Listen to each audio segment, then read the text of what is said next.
Hello, this video is on life in Elizabethan England. We have so far looked at the domestic threats to Elizabeth. We've also looked at the foreign threats, and now we are looking at what it was actually like to live in Elizabethan England. And obviously this was very different depending on who you were. We need to firstly understand what was the structure of Elizabethan society, because as I was just saying, life was very different for people at the top of this order or hierarchy compared with those at the bottom. This is the structure. You have got the monarch, the queen at the top, the nobility down below, who are landowners, but they're landowners who have been given a title by the monarch. And a title is, for example, being called a duke or being called an earl. And you are given this title because you are respected by the monarch and possibly one of her friends. The gentry below are also powerful landowners, but they do not have a title, but they're also rich. The monarch, the nobility, and the gentry are a tiny proportion of Elizabethan society, but they have huge amounts of power because they have so much land. And also the nobility and the gentry have power because they are listened to by the monarch. And they're listened to partly through a privy council. So the monarch has advisors called her privy council, and nobility and gentry will be in that. Additionally, the nobility and the gentry will be the only people who will be sitting in the parliament, passing the laws that Elizabeth wants to be passed. So they have huge amounts of influence and power, and they control the land. They rent out land to yeomen, and yeomen are farmers. Some of these would be quite wealthy. They might have farms that are several hundred acres, some far less, but they rent the land. They don't actually own it because the land is owned by the monarch, nobility, and gentry. The yeomen don't do most of the farming themselves because their land is too large for that, and so they get peasants who are the labouring poor to do the work for them. They give them a small strip of land that they can work on themselves, and they spend the rest of their time working on the yeoman's land, making the yeoman fairly well off, but obviously the peasants remain extremely poor. However, they're not at the bottom of the pile. That is the vagrants and the homeless. Vagrants and homeless are the same thing. So these are people that perhaps have been made unemployed because of problems we'll look at in a minute. And so the only way really for them to survive is to beg. And so they go through the villages, towns, and cities, desperately trying to get people to give them money because it's very difficult for them to find any alternative work. So we're going to start at the bottom of the social hierarchy, and we're going to look at the life of the homeless. And we're going to do that by asking this question: why there was an increase in poverty in Elizabethan England, which was dramatic. There was a huge increase, and the reason for that we can remember with the mnemonic sheep, S-H-E-E-P. Okay, here we go. So the first reason why there was a dramatic increase in poverty, and poverty, by the way, means that you have to spend 80% or more of your money on bread. So these are people in desperate situations. So 80% of all money they earn has to be spent on bread, literally bread, because they need that to survive, but it means they don't have any money for clothes, very little money for accommodation, and they really are in a desperate position. So the first reason why there was such a dramatic increase in poverty is because of the increase in sheep farming. Now, the nobles and the gentry and also many yeomen were interested in sheep farming because sheep farming provides not just meat but also wool. And wool was expensive and could be exported to Europe, where it could be sold in markets in the Netherlands and could make you considerable amounts of money. And so sheep farming replaced farming of crops. But the problem with this was that it meant that far fewer workers were needed. The number of shepherds was far less than the number of peasants required to harvest crops and plant crops.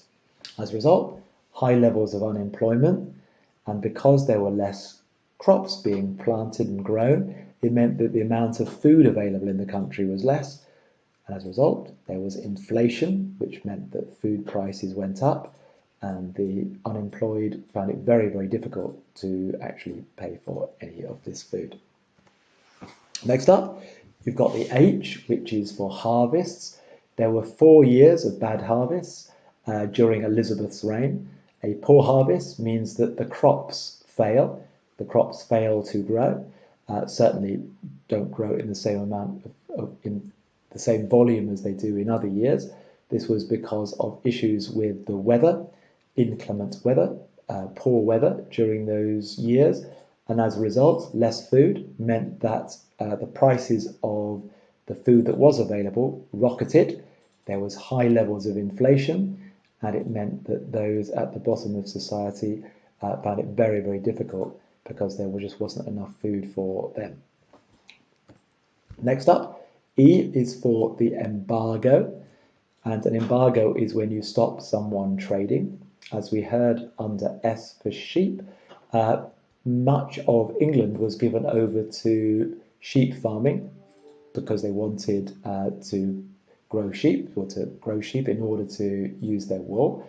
But the place where this wool was then exported to was markets in the Netherlands, where it was then sold all around Europe. The problem is that the Netherlands is part of Philip II's Spanish Empire, and because of issues with the privateers and Philip II's general dislike of Elizabeth I, he banned the export of this wool, which meant that it was very difficult for the yeomen and then the nobles and the gentry to be able to make much money from wool farming, and so they simply got rid of many of their workers, they sacked them, and as a result there were higher levels of unemployment. Next up, E is for enclosure. Before the time of Henry VIII, who was Elizabeth I's father, there was considerable amounts of common land in England. Common land was land where farmers could choose to grow their own crops or to graze their animals. However, what Henry VIII did is he enclosed huge amounts of the land, which meant he turned it into individual fields so that he could then sell it to nobility and gentry.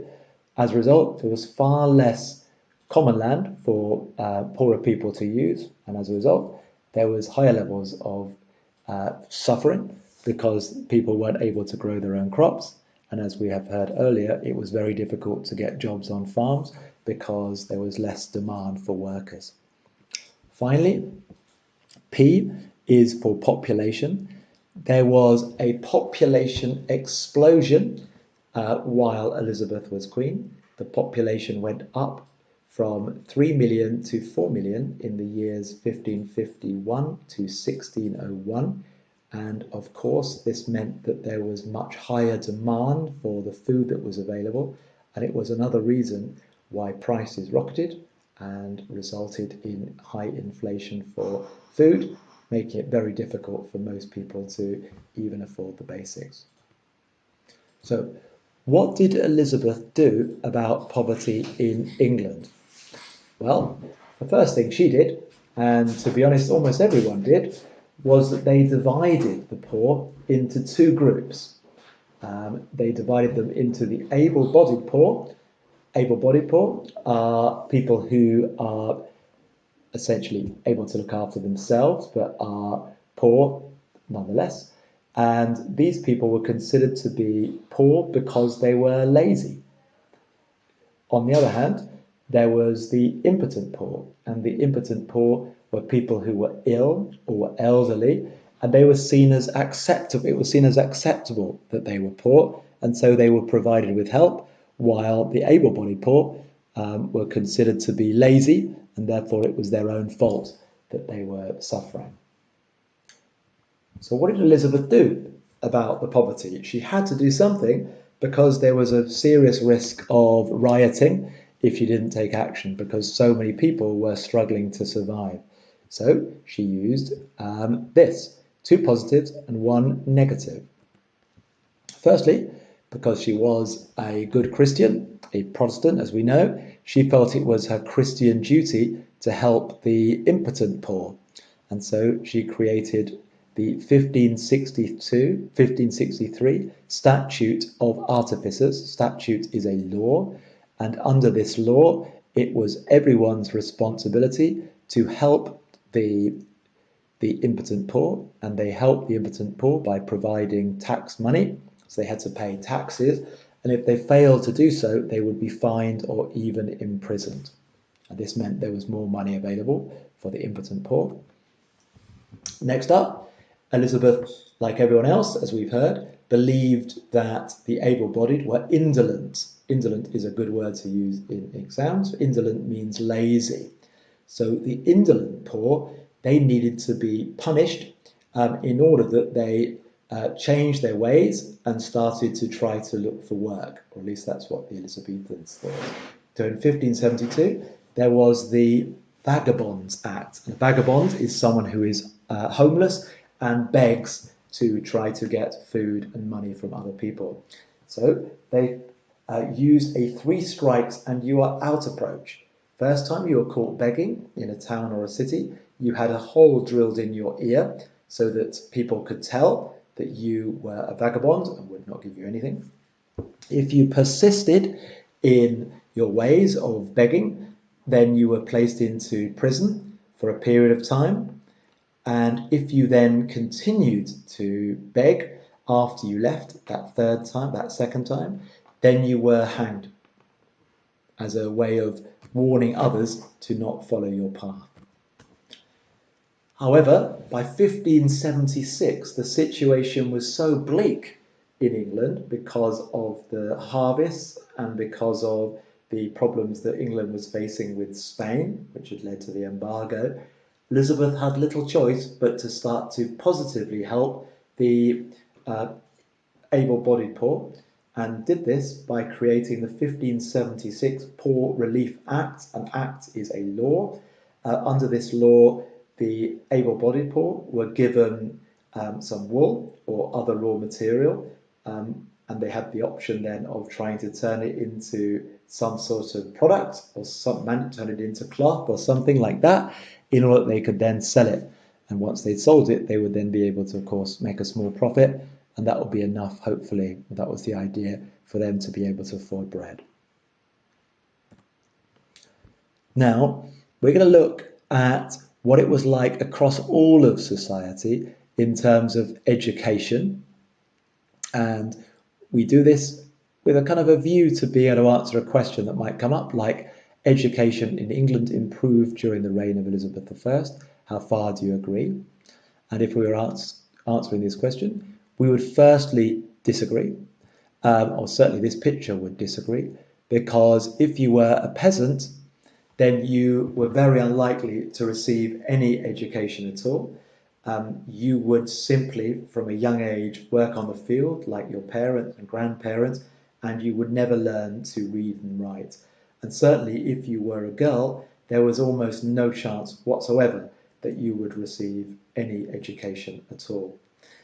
Now, under Elizabeth's reign, at the start of her reign, 1558, 80% of boys were illiterate and men were illiterate, which means they could not read and write. By the end of her reign, that number was 70%, could not read or write. So you could argue there was a slight improvement. However, for the vast majority of peasants, life remained exactly as it had done before Elizabeth I, with no chances of learning even a basic education. The second group was the gentry and the nobility, and life for their children, or education for their children, did not really change at all. Prior to Elizabeth becoming queen, they were educated at home, and this continued while Elizabeth was on the throne. They would be educated by a governess, a female teacher, until they were older, and then they would be educated perhaps by someone who had studied at university, who would teach them some of the key information they needed, such as how to speak Latin and Greek, perhaps how to read, took some understanding of some English poetry, but nothing practical, because these were people who would not be working. They might be doing, supporting Elizabeth in politics, but they would not be working, so their education was very limited. However, there was one group that did quite dramatically benefit during Elizabeth's reign, and these were the middle classes, particularly middle classes who lived in the towns and cities. So they're not in the order that we looked at the start, and that is because these are people who lived in urban areas. And life did begin to change for their children. And it did so because more petty schools were set up, and these were pretty poor schools that were set up for children up to the age of 10, providing a very basic level of education in a woman or man's home that you'd have to pay a small amount of money for. I put that down, if I was writing this essay, as a disagree, that education improved, because the petty schools were definitely not particularly positive. However, what was positive was that the children of the middle class in cities, and some rural areas too, could go to grammar schools, and these grammar schools provided a very academic education, the learning of Latin and Greek and philosophy and all sorts of other things that you'd get in a highly academic education. And this went on to the age of 14. And there were also 70 were set up, by the way, when Elizabeth was queen. And secondly, you have universities, Oxford and Cambridge. These have been around for several hundred years. However, both universities expanded, which means they grew, during the Elizabethan period, with more colleges being set up, which was done because Elizabeth was desperate to create more Protestant priests in order to fill the churches. And the only way to do that was to train them up. And the training centres for priests at that time were Oxford and Cambridge universities. Now, we're getting higher up the social hierarchy. We're now looking at what it was like to be one of the wealthier members of Elizabethan society, as we shall see in a minute. Question that might come up: why were there more voyages of discovery in Elizabethan England? And this question could also be, why was there more exploration? It could be something, why were there more journeys made to other countries? And remember, this is the time when the New World was being discovered by Spain and also Portugal. And English people were also pretty keen to see what they could find in North and South America, and with the hope that they would be able to make their fortune there. So why were there more voyages of discovery in Elizabethan England? The way you can learn this is through TAP, T-A-P. Well, firstly, because technology improved, which meant that it was possible to cross the Atlantic with a little bit less risk than it had ever been done previously, and you needed to cross the Atlantic to get to the New World. The English had developed and designed a new form of galleon that had a larger hull, and the hull is the area underneath the deck where goods could be stored and raw materials could be stored. The hulls were larger on the newer galleons, which meant it was possible to travel to the New World and pick up more raw materials, and therefore bring more raw materials back to Europe, where you could sell them at a large profit. So it made more sense to travel because of this technological improvement. And secondly, it became safer and easier to travel across the Atlantic because of improvements in technologies around map making and technologies around being able to see exactly where you were at any one time. For example, astrolabes. And astrolabes are devices like the one you can see there. And these devices allowed sailors to navigate using the stars, meaning that they would not get lost at night. The second reason why there was this increase in these voyages of discovery was because of young men keen to embark upon an adventure, particularly the younger sons of gentry. So the oldest son of the gentry would inherit the father's land, which would be lots of lots of land, as we know, and they would be able to become quite wealthy. However, the younger sons would not inherit the land, and so they had fewer options. They could, for example, become a priest, but many preferred the idea of going on an exciting trip to the New World, where they hoped that they would be able to make their fortune. And the final reason why people went on these voyages of discovery were because there were genuinely considerable amounts of profits to be made if you were successful in your travels to the New World. You could make huge profits in three ways. You could make profits as a privateer, and many people were inspired by Sir Francis Drake, who between 1577 and 1580, as we know, stole £400,000 of Spanish gold and silver as a privateer. Secondly, it was possible to make a fortune as a slave trader, taking slaves or kidnapping slaves or Africans and forcing them into slavery in the New World, selling them to plantation owners who were Spanish in South America. And finally, you could collect raw materials such as cotton and sugar and even potatoes and take them back to Europe, where you could sell them at a large profit. So, final thing in this section, why was the colonization of Virginia a disaster?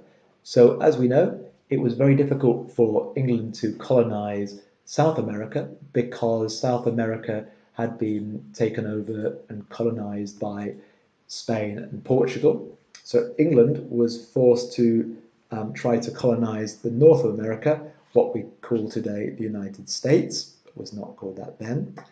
And so Walter Raleigh, in 1584, he set up a colony in Virginia. However, as you can see from the question, the colony was a disaster. And a question that can come up is, why did the colony of Virginia fail to become a success? And the answer is, again, a useful mnemonic, FOGS, F-O-G-S,